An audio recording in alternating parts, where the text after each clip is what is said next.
நாகஸ்வரத்திலிருந்து உண்டாகும் நாதம், அதாவது இசை, கனமுள்ளதாகவும் வெகு தூரம் வரை கேட்கக்கூடியதாகவும் இருக்கும்.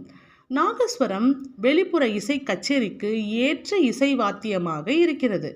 நாகஸ்வர குழுவை பெரிய மேளம் என்றும் நாட்டிய குழுவினரை சின்ன மேளம் என்றும் அழைப்பதுண்டு.